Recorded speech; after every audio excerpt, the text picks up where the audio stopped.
Ce podcast vous est présenté par Audible.fr. Vous aimez les podcasts ? Vous allez adorer les livres audio. Téléchargez-les et écoutez-les sur votre smartphone. Avec l'offre d'essai, le premier livre audio est offert sur audible.fr/slate.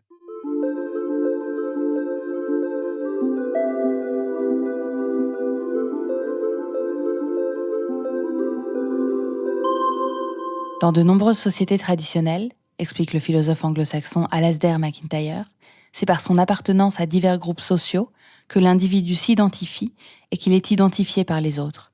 Je suis frère, cousin et petit-fils, membre de cette maisonnée, de ce village, de cette tribu. Ces caractéristiques ne sont pas accidentelles. On ne peut les ôter pour révéler le vrai moi. Elles font partie de ma substance. Elles définissent au moins en partie et parfois entièrement mes obligations et mes devoirs. Les individus héritent d'un espace particulier au sein d'un entrelac de relations sociales. Sans cet espace, ils ne sont rien, parias ou étrangers dans le meilleur des cas.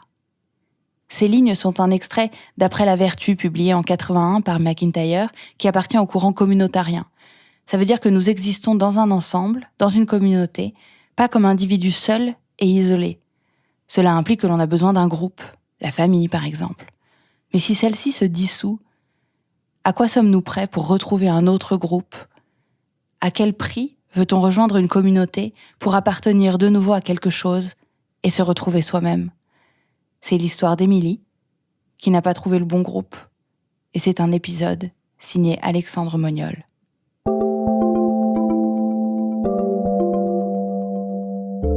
En 2014, je sors d'une période de 5 années parisiennes où je suis partie étudier la mode et réaliser mon rêve, c'est-à-dire travailler dans une grande maison de luxe Faubourg Saint-Honoré.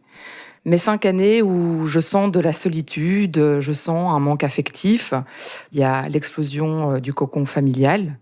Mes parents ont divorcé, chacun vit de son côté. On n'était plus un clan uni. Donc c'est un peu le précipice affectif, émotionnel. Et je me retrouve seule dans cette situation. Je suis à la recherche d'un modèle, d'un mentor, que je ne trouve plus auprès de mes parents. Donc j'essaie de le trouver autre part. Donc voilà, je prends la décision de quitter Paris, quitter mon entreprise et me réinstaller à Bruxelles. Arrivée à Bruxelles, je réactive mes contacts professionnels pour trouver un nouveau job. Et très rapidement, une connaissance me met en contact avec une dame qui s'appelle Fabienne. Il me dit, voilà, elle aurait peut-être une proposition intéressante à te faire au niveau professionnel. Tu peux lui envoyer un mail de ma part et arranger un entretien ensemble. Ce que je fais très rapidement, Fabienne me répond, on fixe un rendez-vous.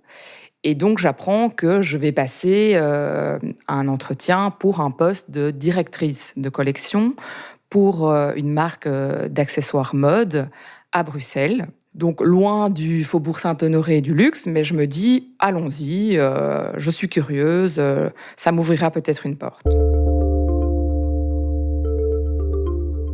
Je suis reçue dans un de leurs bureaux. C'est un grand bâtiment assez aseptisé. Ils m'emmènent dans la salle de réunion, une grande table, je dirais, de 4-5 mètres. Les murs sont blancs. Il y a un bouquet de fleurs et deux bouteilles d'eau. Et là, je découvre 2 personnes. Un homme d'une 50aine d'années, en costume assez chic, l'air plutôt strict, et une dame d'une petite 50aine d'années, blonde, cheveux courts, avec un pull rose flashy, un jeans décontracté, et qui n'arrête pas de mâchouiller un petit stick en plastique. On s'assied, ils sont tous les 2 face à moi. On commence l'entretien. Et c'est très classique, je parle de mon parcours académique, professionnel, il m'écoute, on échange. Et puis soudainement, cette femme, qui s'appelle donc Fabienne, me pose une question. Elle me demande quel mois je suis née. Donc moi, de manière instinctive, je réponds mars. Ok, très bien. L'entretien continue. 2 minutes après, elle interrompt et elle me demande mais quel jour tu es née? Puis je lui dis le 24. Ok, très bien, je ne pose pas de questions. Je vois qu'elle baisse la tête, qu'elle prend des notes. Très bien. 5 minutes après, à quelle heure es-tu née? Là, dans ma tête, je me dis quand même, c'est bizarre. Et je vois l'homme en costume qui ne bronche pas et qui écoute. Ok, très bien. Je sens Fabienne qui m'observe avec grande attention pendant tout l'entretien. Ses yeux sont posés sur moi, elle boit mes paroles, je sens qu'elle enregistre aussi beaucoup, et je sens qu'il se passe quelque chose. Je sens que Fabienne n'est pas quelqu'un d'ordinaire. L'entretien se termine, et là, voilà, j'apprends que cette Fabienne en question, c'est la fondatrice de cette marque d'accessoires mode. C'est une self-made woman. Donc, elle a lancé ça il y a 25 ans, toute seule dans sa cave, avec une copine. Et cette entreprise a pris une ampleur hallucinante parce qu'ils font un chiffre d'affaires explosif. Et au point même qu'un fonds d'investissement veut la racheter. D'où la présence de cet homme en costume qui est en fait un financier du fonds. Et là, donc, je suis hyper exaltée, hyper emballée, parce que je me dis, cette Fabienne, en fait, c'est elle le modèle que je recherche. C'est le genre de mentor qui manque à ma vie. Enfin, le style de nana à qui j'ai envie de ressembler, quoi. Et voilà, je rentre chez moi assez excitée et j'écris un mail en les remerciant et en confirmant mon intérêt vraiment pour le poste de directrice de collection. 24 heures après, je reçois un appel de Fabienne. Elle me dit, écoute, Émilie, il s'est passé quelque chose. Je sens qu'il y a quelque chose à faire, je ne pourrais pas encore te dire quoi, mais je souhaite te revoir. Elle rajoute aussi qu'elle souhaiterait faire mon thème astral. Elle me dit qu'on est toutes les deux béliers et qu'elle a pu sentir quelque chose. À ce moment-là, commence à se nouer entre Fabienne et moi une relation assez personnelle, même spirituelle, je dirais. Il y a plein d'échanges par mail, par téléphone. On parle du poste à pourvoir et on parle de la vie aussi en général. Je lui explique que je suis occupée à lire un livre Va au bout de tes rêves que je lui conseille. De là, elle me dit lis L'âme du monde de Frédéric Lenoir. Et ça devient de plus en plus intense. À côté de ça, les entretiens se poursuivent. Donc je vois le chasseur de tête qui sont engagés, je vois les gens du fonds d'investissement, jusqu'à un moment où il n'y a pas d'offre qui tombe. Et c'est vrai que moi, en parallèle, je continue à postuler dans d'autres entreprises, dont une qui me plaît assez et qui me fait une offre très intéressante. Moi, clairement, je ne peux pas me permettre d'attendre encore 6 mois avant d'accepter un job et d'avoir une rentrée financière. Donc, j'en informe Fabienne. Je lui dis, voilà, Fabienne, tu sais à quel point je souhaiterais travailler pour vous, mais maintenant, il va falloir vous positionner parce qu'on m'a fait une offre. Et j'ai pas de réponse. Elle reste très floue. Donc, j'accepte l'autre offre, mais en me disant, si j'ai rencontré cette personne, si j'ai rencontré Fabienne, c'est qu'il y a une raison. Je me souviens cet email où elle me dit à quel point elle croit très, très, très fort en moi. C'était l'amplification du trait qui m'a énormément marquée. Suite à ça, elle m'appelle et elle m'explique qu'elle voudrait que je reprenne les rênes du business. Et elle a cette expression qui dit « je veux faire de toi mon poulain ». Et à ça, elle rajoute « sache aussi que maintenant tu fais partie de la famille et que tu peux compter sur moi à toute heure du jour et de la nuit. Si tu as un problème, tu m'appelles et je suis là. Oh, » Ça m'a touché le cœur, ça m'a touché dans mes tripes, dans mon cœur, dans ma tête. Et c'était comme un shot d'endorphine où tu te sens planer. Un mois après, je reçois un nouvel appel de Fabienne qui me dit: «Écoute, voilà, Émilie, je suis désolée, il y a eu un silence radio, on a hésité entre, 2 candidates, l'autre était plus âgée, donc ça rassurait le fonds d'investissement. Mais au final, moi, c'est toi que je veux. Donc je souhaiterais aujourd'hui te faire une offre. Tu auras, un très beau, package, donc avec un salaire, des avantages. Tu vas évoluer dans une structure, qui est en pleine croissance, donc au niveau professionnel, c'est incroyable. L'équipe est super sympa. D'ailleurs, ce que je te propose de faire, c'est de venir passer une après-midi au bureau. J'accepte, je me dis, «J'ai rien à perdre, j'ai peut-être tout à gagner», donc je me rends, au bureau. On me présente l'équipe et je me rends rapidement compte que toute cette équipe, c'est, soit la famille, directe de Fabienne, soit les amis.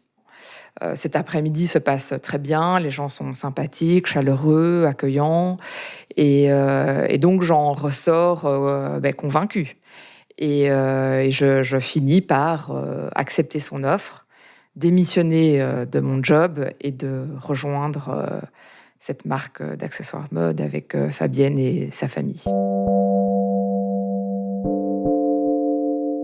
Pour mon premier jour, de boulot, Fabienne, m'accueille les bras grands ouverts et là, je découvre et je comprends, toutes les personnes qui font cette équipe. Donc il y a Jacques, une, soixantaine d'années, les cheveux blancs, petites lunettes, bedonnant, l'air un peu pâteau mais sympathique, qui est le frère de Fabienne. À côté de ça, il y a Magali, 35 ans, elle est mariée, elle a 2 enfants, elle est assez grande, elle fait 1,80 m, très sympa, donc qui est la fille de Jacques et la nièce de Fabienne. Donc on me dit que je vais travailler en direct avec, ces 2 personnes, sauf que Jacques n'est pas souvent au bureau vu qu'il vit entre Bruxelles et Bangkok, en Thaïlande. Donc on va beaucoup travailler, à distance, donc par mail et par téléphone et puis, une fois par mois, il viendra pour les réunions importantes. Et arrive en même temps, le nouveau PDG. Donc, lui et moi, on est les 2 premières personnes extérieures de la famille et des amis de Fabienne. C'est ce nouvel univers, qui nous paraît, voilà, très sympathique et accueillant. C'est vrai que les mois passent et au fur et à mesure, donc je commence à sentir que Jacques me cherche un peu des poux. Par mail, par téléphone, étant donné qu'il n'est physiquement, jamais, ou presque jamais là. Et je commence un peu à voilà, être un peu, frustrée et interrogative, étant donné qu'il était très sympa au début et puis tout à coup là, il me reproche, de mal faire mon boulot, et je sens aussi que, il pense que je fais de l'ombre à sa fille, Magali. Et tout à coup, ça sort spontanément au téléphone. Un jour, il me dit, «Tes relations avec Fabienne, ne sont pas professionnelles, ça ne va pas». Il m'envoie des pics, donc je décide d'en parler, à Fabienne. J'arrive, chez Fabienne, dans sa magnifique, maison, qu'elle venait de faire construire, grâce à ce beau succès. Donc c'est quelque chose effectivement qui force le respect et surtout qui fait rêver. Une grande demeure avec piscine intérieure, extérieure, un immense jardin, un potager, une déco, comme dans les magazines, enfin génial quoi. Et voilà, je lui dis: «Écoute Fabienne, je comprends pas ce qui se passe. Jacques, tout à coup, devient, un peu agressif, et m'envoie des pics, remet mon travail en question, je comprends pas». Et je lui dis d'ailleurs, le PDG me l'a confirmé. Donc, là, Fabienne me regarde, de nouveau, l'air, impassible, très sûre d'elle et elle me dit: «Ah beh, Émilie, t'inquiète pas. Ça, c'est Jacques, c'est mon frère. Il a toujours besoin d'un bouc émissaire. Ça a toujours été comme ça. Je suis passée par là. J'ai été son bouc émissaire pendant des années. Il m'a fait pleurer, il m'a fait douter. Et malheureusement, aujourd'hui, tu es son bouc émissaire. Et malheureusement, il n'y a rien à faire. Donc, prends ton mal en patience. Moi, je trouve que tu fais de l'excellent boulot. Je l'ai dit au PDG, je l'ai dit au fonds d'investissement. Donc, tu continues, tu gardes la tête haute, tu lâches rien. Et Jacques, t'inquiète pas, d'ici 1 ou 2 ans, il sera parti de l'entreprise.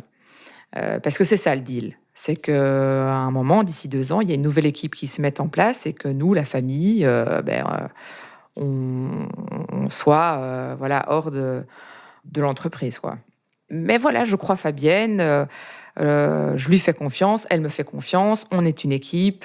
Donc je sors de là plus téméraire que jamais en me disant je vais redoubler d'efforts en fait. Et c'est reparti mon kiki.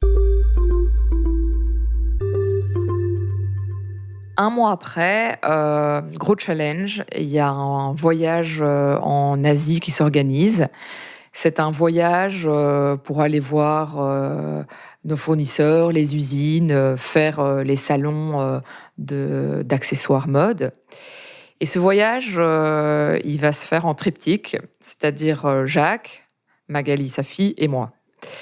C'est l'occasion justement d'un peu marquer mon territoire, de prendre du galon et de faire partie de l'équipe. Fabienne reste en Belgique, à Bruxelles. C'est vrai qu'elle ne voyage pas parce qu'elle a peur de l'avion. Donc on se téléphone, on s'envoie des mails, mais physiquement, elle n'est pas là. On arrive d'abord à Bangkok, où on reste pendant 1 semaine. Et là, on dort dans le quartier où il y a ce fameux hôtel avec le rooftop, où il y a un dôme en or, où a été tournée la scène de Very Bad Trip. Donc Jacques me dit « Oh, regarde, c'est là qu'a été tournée Very Bad Trip. Si tu veux, on ira prendre un apéro. » Et à ma bonne surprise, Jacques est très sympathique, très détendu. Tout se passe bien. Après 1 semaine à Bangkok, on quitte le pays et on arrive à Hong Kong. Donc là, c'est la frénésie, des magasins de luxe partout. On est dans un magnifique hôtel, très luxueux. On a quasiment une suite. Et je me sens vraiment excitée par la situation. Notre hôtel donne sur Hong Kong Island et puis devant, c'est la baie où on a des yachts qui sont garés, des bateaux qui partent pour Macao. Donc l'environnement est très excitant et on arrive là, on va manger un ramen à 3 puis on va se coucher pour attaquer les salons.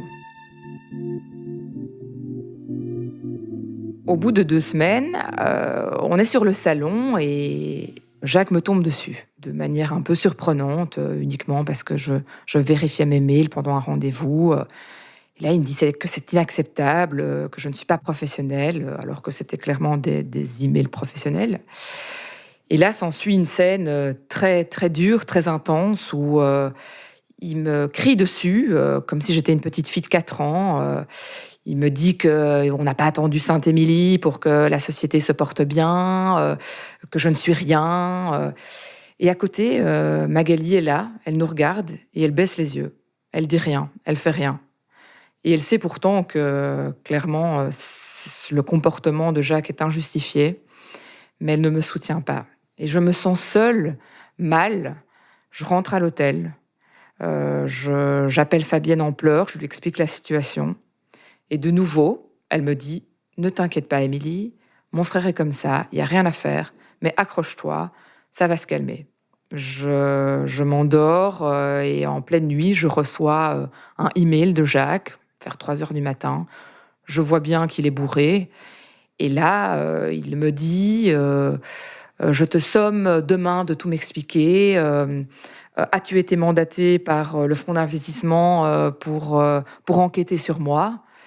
Et donc là, je réalise à nouveau que je suis face à quelqu'un d'instable. Il est complètement dans un délire de persécution et de paranoïa.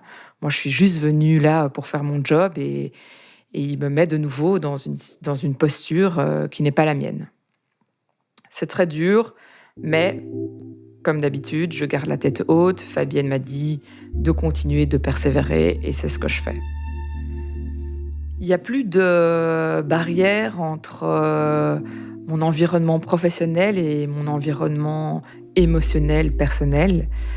Tout est lié à Fabienne, tout est lié à cette famille, tout est lié à ma mission. Et je me dis que je ne peux rien lâcher, sinon j'ai plus rien. Je me retrouverais seule, sans personne, sans boulot, sans attache. Donc il y a clairement un espèce de transfert affectif qui est en train de se faire. C'est comme si c'était ma famille de nouveau qui était en jeu. Au bout de 3 semaines en Asie, il est enfin temps de rentrer. On a terminé par une petite visite dans nos usines près de Hong Kong. Et Magali et moi, on doit prendre l'avion. On passe une dernière nuit à Hong Kong. On a encore un petit rendez-vous fournisseur. Et puis, on se rejoint dans le lobby pour faire le check-out, prendre un taxi, aller à l'aéroport et rentrer à la maison. Sauf que cet après-midi-là, elle m'envoie un message et me dit « Écoute, Émilie, je suis un peu fatiguée. Je vais rester me reposer. Peux-tu assurer le rendez-vous fournisseur seul ?» Je lui réponds qu'il n'y a aucun problème, qu'elle se repose et qu'on se retrouve vers 17h au lobby pour partir. Et là, je commence à recevoir des appels, des mails des gens du bureau et de Fabienne et Jacques. À ce moment-là, Jacques est déjà rentré à Bangkok. Et effectivement, je consulte mes mails et je vois que Magali envoie des emails qui n'ont ni queue ni tête, où elle met tout le monde en copie, d'un contenu assez décousu, où elle commençait à partir dans des métaphores sur notre voyage en Chine, comme quoi ça s'était merveilleusement bien passé entre elle et moi, mais certainement parce que tous les deux, on était des femmes avec une sensibilité où on pouvait humer la rose du matin, comme la poudre enneigée d'un tableau de maître ancien. Donc vraiment des espèces de métaphores un peu bizarres. Et puis suivi de 10 émoticônes différents avec des petits cœurs, des petits bisous. Et elle termine par cette phrase « Et j'en profite pour vous annoncer à tous que je vous remets ma démission. Mais j'espère qu'on va tous aller trinquer à cette occasion. » Donc évidemment, là, tous sous le choc, étant donné que il n'y a eu aucun signe avant-coureur et que jamais elle nous a expliqué qu'elle voulait quitter la société. Et puis arrivent des mails qui sont des photos, des images, de trucs assez glauques, un espèce de singe qui porte une femme nue dans les bras. Là, son père me dit « Mais est-ce qu'elle a fumé la moquette ? Est-ce qu'elle est bourrée ?» Moi, je n'en sais rien. Elle est dans sa chambre, donc je me dépêche, je vais à l'hôtel, je monte dans sa chambre. Et là, elle m'ouvre, elle est en pyjama, elle a l'air un peu excitée, sa chambre est complètement en bordel. Et je lui dis « Mais Magali, qu'est-ce qui se passe ? On a notre avion, là, dans quelques heures, il faut rentrer. » Et elle me répond « Non, je ne rentre pas, je ne prendrai pas cet avion. Pour moi, le PDG est le diable en personne. L'entreprise met les femmes à quatre pattes. Je veux démissionner, c'est terminé. » Là, je me dis « Mais qu'est-ce qui se passe ? Ces propos sont un peu exagérés. » Et je lui dis « Écoute, pas de problème, tu n'es pas obligée de revenir travailler dans la société, mais tu rentres avec moi. Ton mari et tes enfants t'attendent, je ne te laisse pas seule ici. » Et elle n'en démord pas. Elle me dit qu'elle ne rentrera pas, elle n'arrête pas d'insulter tout le monde dans l'entreprise, Fabienne, Jacques, le PDG, tout le monde en prend pour son grade. Et là, je me dis, ok, je vais la laisser, parce que moi, j'en avais qu'une envie, c'était de rentrer chez moi, j'étais fatiguée, j'étais mal, donc je lui dis qu'elle peut rester ici, encore une nuit, mais qu'elle doit appeler son père et l'en avertir. Et là, tout à coup, elle sort son iPad et elle me dit « Mais attends, j'aimerais te montrer quelque chose en avant-première, la couverture du nouveau catalogue. Mais tu dois me promettre de n'en parler à personne, parce que c'est confidentiel. » Je lui dis « Ok, pas de problème, montre-moi. » Et là, l'image apparaît et c'est elle, une photo d'elle en soutien-gorge qui fait un doigt d'honneur. Et elle explose de rire et elle me dit « C'est génial, hein, c'est génial. » Et là, je comprends comprends pas trop son point et je me dis: «Est-ce que c'est une blague?» Et puis tout à coup, elle se lève en sursaut, elle me dit: «Attends, avant que tu partes, allons boire vite un petit verre au lobby, ça me ferait plaisir, vraiment.» Je lui dis: «OK, mais alors vite fait parce que mon taxi arrive.» Et elle se lève, elle va vers la porte et là, soudainement, elle se retourne et elle me frappe au visage. Et elle me hurle dessus en me disant: «Maintenant, tu dégages de cette chambre.» Et elle me jette dans le couloir. Je tremble, je suis sous le choc, j'appelle son père, j'appelle Fabienne, j'appelle le PDG, j'appelle tout le monde et je leur explique la situation. Donc là, on me dit: «Émilie, malheureusement, on va devoir te demander d'annuler ton avion et de rester pour aider Magali. On ne sait pas ce qui se passe. On ne peut pas la laisser seule comme ça.» Donc, à bout de force, mais en prenant mon rôle très à cœur, j'annule mon vol, je vais voir le manager de l'hôtel, je reprends une chambre pour la nuit et surtout, je lui explique la situation et je lui demande de mettre la chambre de Magali sur surveillance caméra.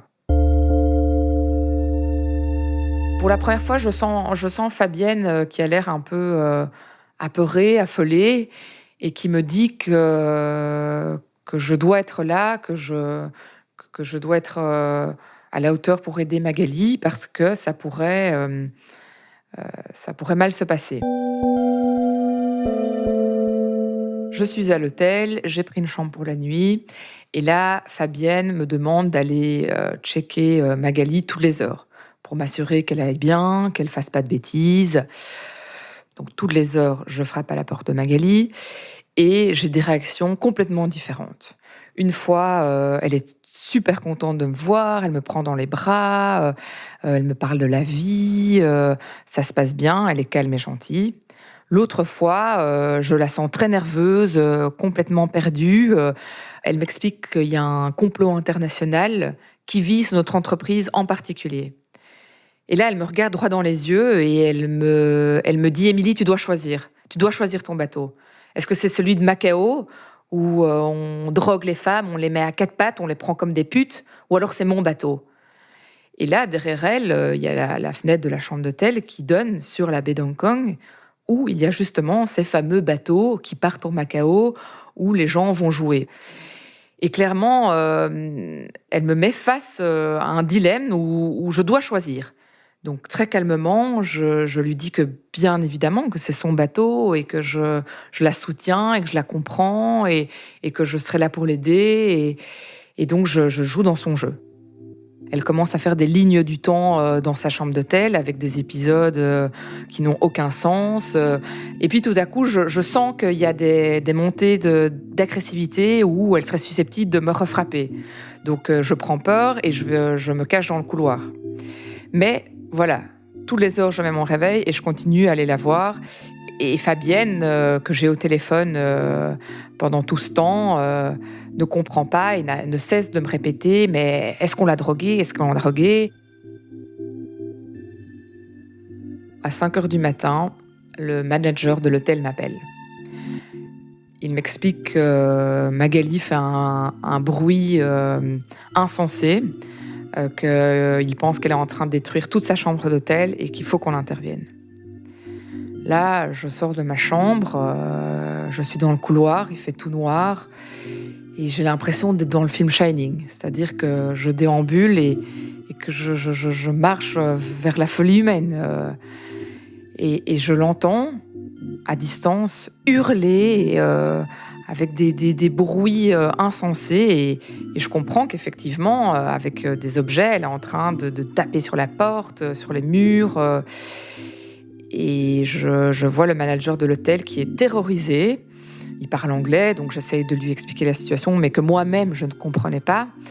Et j'essaye de raisonner Magali. Je suis terrorisée, je tremble de tout mon corps, j'ai des sueurs froides puis chaudes. Et là, je regarde le manager et j'entends des cris. C'est Magali qui nous dit: «Si vous approchez, je vais tous vous tuer.» Je traduis ça en anglais au manager. Et là, il m'explique que d'une part, on va évacuer tout l'étage de l'hôtel. Donc on sort les gens en pleine nuit en pyjama de leur chambre et qu'on va devoir appeler la police.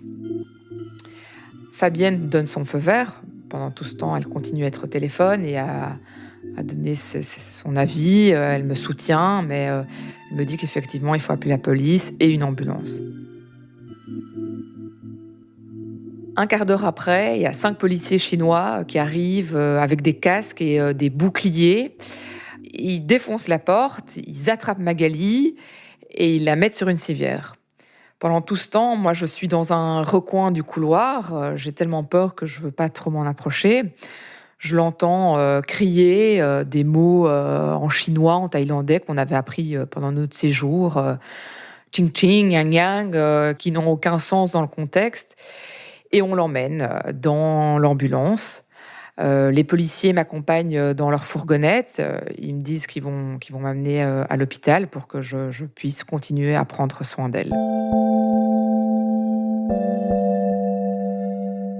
On arrive à l'hôpital, il est 5h30 du matin, on est en plein Hong Kong.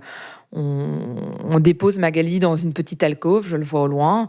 Moi, je m'occupe de l'administration et j'attends qu'un médecin vienne l'ausculter. Et tout à coup, j'entends Magali qui m'appelle. « Émilie, Émilie !»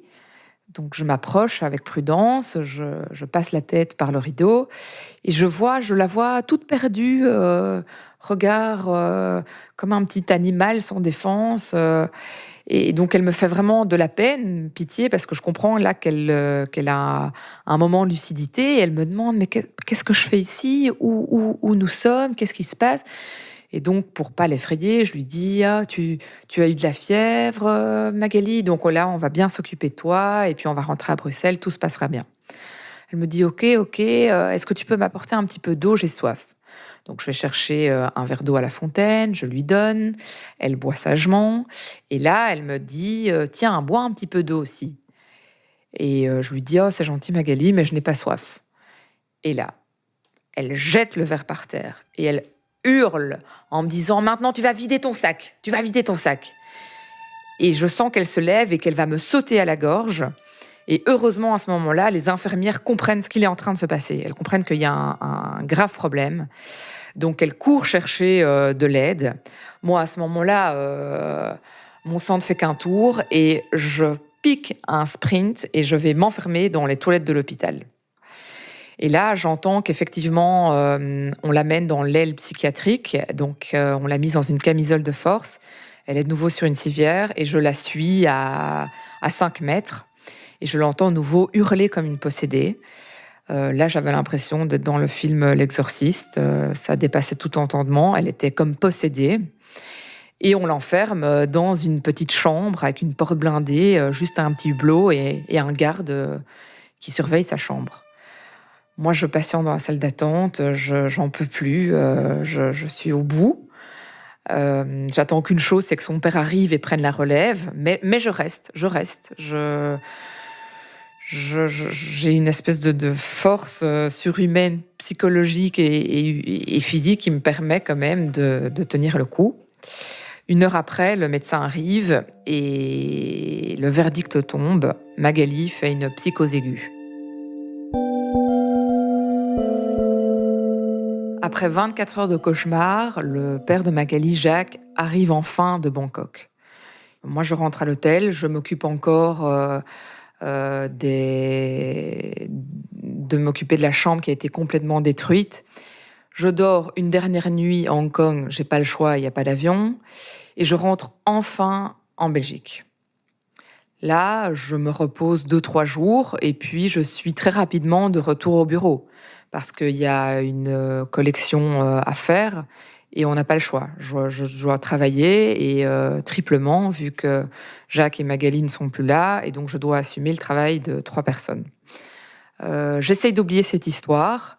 Clairement, on m'a demandé de ne pas en parler.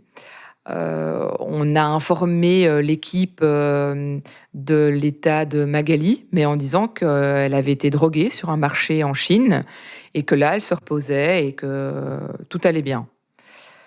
Je prends le parti de protéger Fabienne et sa famille. Donc je ne dis rien et je participe au mensonge. Les semaines passent et quelque temps après, je dirais 1 mois, je comprends 2 choses. La première, c'est que Jacques, au lieu de se calmer et d'être, sympathique à mon égard, redouble d'efforts pour, essayer de me saboter. À côté de ça, je comprends que Fabienne, est en train de recruter une personne, pour mon poste. Fabienne me dit: «Écoute, vu les circonstances, je pense que c'est bien que tu aies un binôme, ce sera pour t'aider, ne t'inquiète pas», et le PDG, qui est à peu près la seule personne, équilibrée, dans tout cet environnement, me dit que, ce serait bien effectivement que quelqu'un d'extérieur arrive, pour m'aider, dans la tâche au quotidien.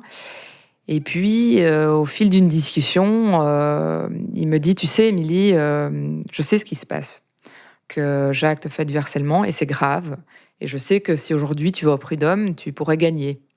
Donc moi, ce que je peux te proposer pour ton bien-être, c'est une porte de secours. On trouve un arrangement à 2 et tout ça, ce sera juste une histoire, ancienne et tu tournes la page». Et là, je le regarde et je lui dis: «Non, bah non». Et dans ma tête, je n'arrête pas de me répéter: «Mais il ne m'aura pas, il ne m'aura pas. Jacques ne m'aura pas. Je ne vais pas baisser les armes, je vais continuer». Parce que, Fabienne croit en moi, parce que je suis là et que je fais partie, je fais partie de la famille aussi et donc je décline, sa proposition.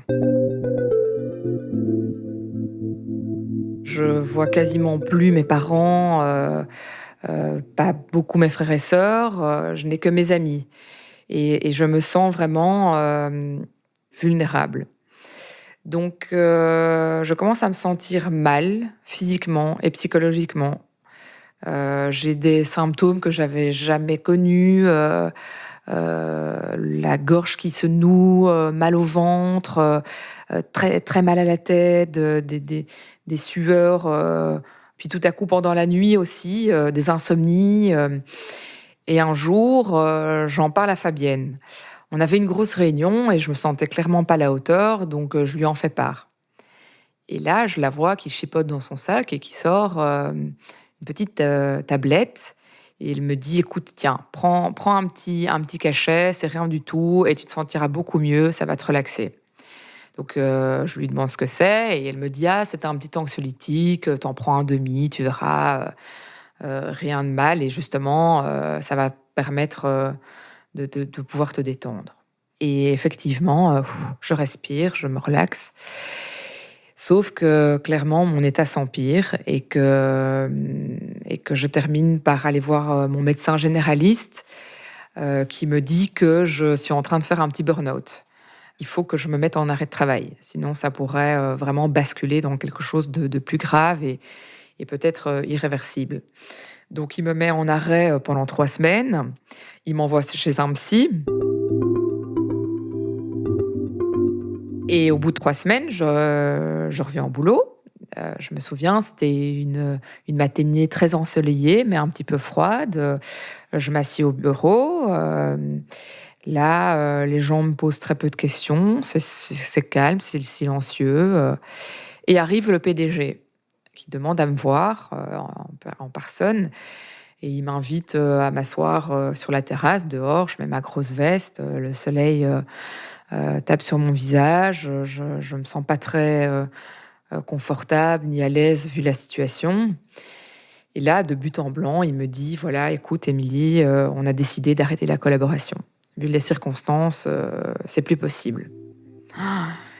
Pour moi, là, wow, tout s'écroule. C'est impossible de retenir mes larmes et je vois ce PDG, qui est très mal de la situation aussi, qui me fait une petite accolade, qui me dit de rentrer chez moi, d'aller me reposer, et de prendre soin de moi. Donc c'est ce que je fais. Et là, je marche vers ma voiture, dans un état second, et je me dis: «Mais elle est où Fabienne? J'ai pas eu un appel, j'ai pas eu un message, elle était pas là. Est-ce qu'elle a validé? Est-ce qu'elle a validé cette décision?» et donc je comprends qu'elle se cache.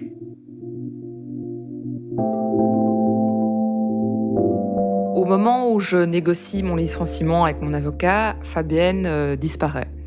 C'est le PDG qui devient mon interlocuteur. Elle est effacée, j'ai quasiment plus aucun contact avec elle. À part ce dernier rendez-vous, à 3, PDG, Fabienne et moi, dans un petit café, pour un peu clore le dossier et finaliser l'arrangement.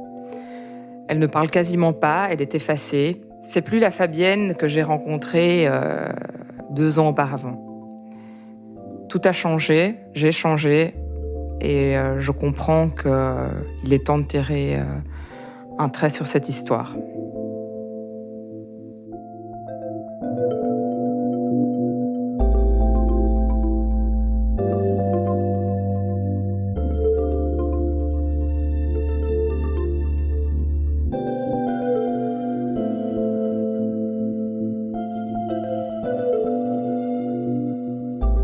Cet épisode de Transfert était signé Alexandre Moniol, mis en musique par Pauline Thompson et mixé par Jean-Baptiste Aubonnet.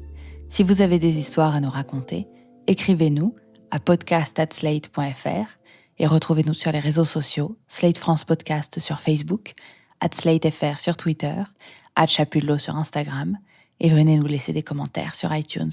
À très vite. Ce podcast vous a été présenté par audible.fr. Vous aimez les podcasts ? Vous allez adorer les livres audio. Téléchargez-les et écoutez-les sur votre smartphone. Avec l'offre d'essai, le premier livre audio est offert sur audible.fr/slate.